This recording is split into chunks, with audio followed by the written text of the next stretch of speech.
Luto na yung adobo na niluto natin, mga idol, no? Ito yung inadobo natin, lutong Bisaya to, mga idol. Bakit ko sinasabi lutong Bisaya? Kasi mga idol, gusto kong maipakita sa inyo kung ano po yung mga tradisyonal na mga ginagawa namin dito sa Bisaya. Alam naman natin na iba't ibang luto ang ating mga kababayang Pinoy. Kaya po, binabahagi po namin sa inyo, mga idol, ang simpleng luto ng Bisaya, lalo na sa pato. Meron akong sibuyas, bawang, paminta, suka, toyo, no, at saka kunting bitchin. Tapos ito na, mga idol, no? Meron ako dito yung hita. Titingnan natin tong hita ngayon. Pasensya na kayo, mga idol, ha. Andiyan kasi yung bibi natin, hindi natin masaway. Bata pa eh. Yan, tikman natin, mga idol. Explain ko ngayon kung ano yung lasa.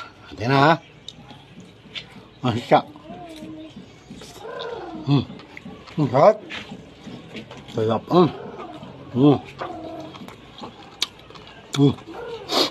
Ang lambot niya, mga idol. Ang dilim dito. Lipat ako dito, mga idol, kasi madilim doon. Yan. Ang lambot niya, mga idol. Ang lambot-lambot. No? Kaya nga na humiwalay na siya sa buto, mga idol. Eh. Tingnan mo. Balat. Ngayon, ang lasa niya, mga idol, naghalo yung anghang at saka yung suka, yung asim at saka yung alat. Sarap. Tapos yung laman niya humibalay sa buto, para siyang beef na kung nakatikim na kayo ng corn beef, no?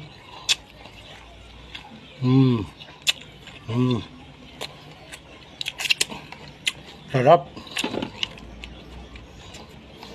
Bukan nyo yung karne ng pato, talaga masarap.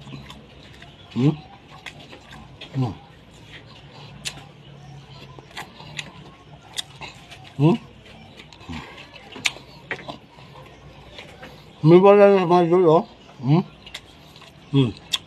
May wala na sa ano niya. Minit.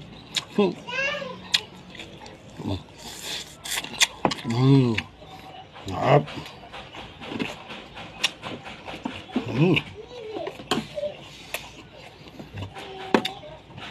Wala siyang sabaw, mga idol, ha. Kasi pinatuyuan ko ng sabaw yan.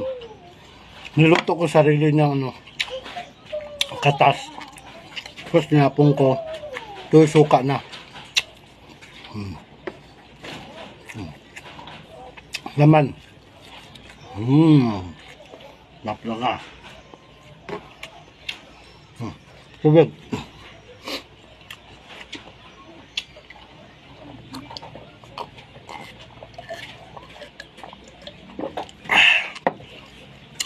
Sabay malamig na tubig.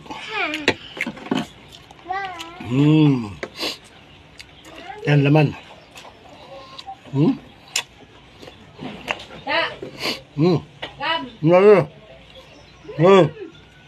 Bayan. Sarap.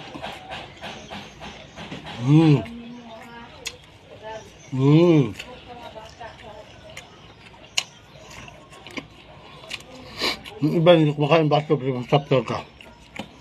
Yan. Ang luto natin ngayon, pato. Nga. Adobong Bisaya.